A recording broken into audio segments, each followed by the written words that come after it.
This is two-time double Olympic champion Elaine Thompson-Herah opening up over 400 meters. So far, she's looking good. Really strong start. Looking relaxed on the backstretch as well. Quite comfortable. Still looking good around the bend. And then all of a sudden, it seems as if Elaine hits a brick wall. You can see it right here. A little struggle, the head is going a little bit left to the right. Obvious signs of fatigue. And in the end, she's out of the picture and finishes the race in a time of 60.88 seconds. Elaine's 60.88 seconds has many people questioning whether we should be concerned about this performance. If we examine the race, a few questions come to mind. Was it planned?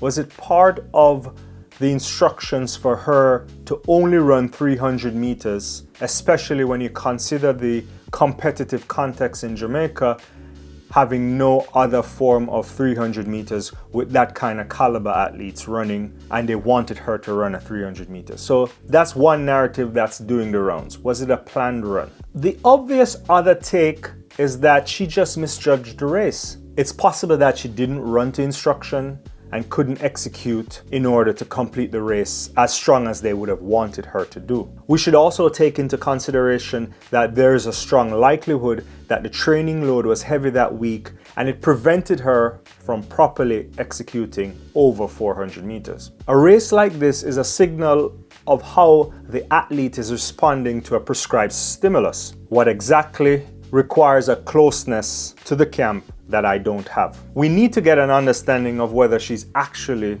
doing the double this year. Additionally, we need to know how healthy Elaine is. Can her body respond to the training volume and intensity required to be competitive over the 100 and the 200 meters? Last year, she mentioned that she was suffering from something, and it's clear that her body is not in the same shape as she was since 2021. Another aspect that I believe is crucial for you to consider when discussing athletes' preparation, and in this case, whether they decide to open up with a 400 meters or 300 meters, do indoor season or don't do indoor season, is that it comes down to the coaching structure. And by that, I mean coaching is both science and art. This is something that you hear people say in the track and field world. So it's a combination of both, and I'll explain this.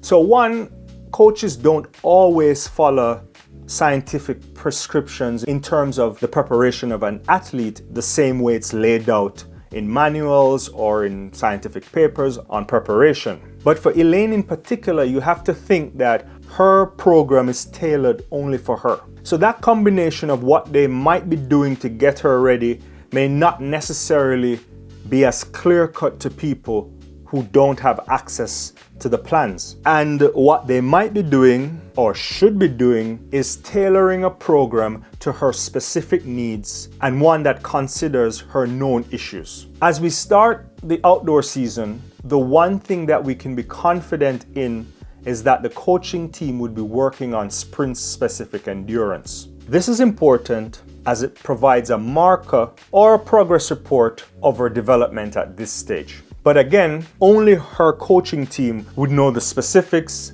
and know what they're actually looking for. While there are many unknowns surrounding Elaine's 400-meter performance, the one thing that I'm clear about is that we cannot draw a straight line from this 60.88 to what will happen in late August. There are various factors in the coming months that will influence her preparation and potential for success, all of which can be tweaked to address deficiencies and/or tailored to respond to injuries. What kind of shape she is in come July into August is a better predictor of what she's likely to do at the Jamaica National Trials and subsequently the World Championships. Let me know your thoughts on Elaine's 60.88 seconds. Did you think she ran into a brick wall, or was it a planned 300-meter run? I'll see you next time.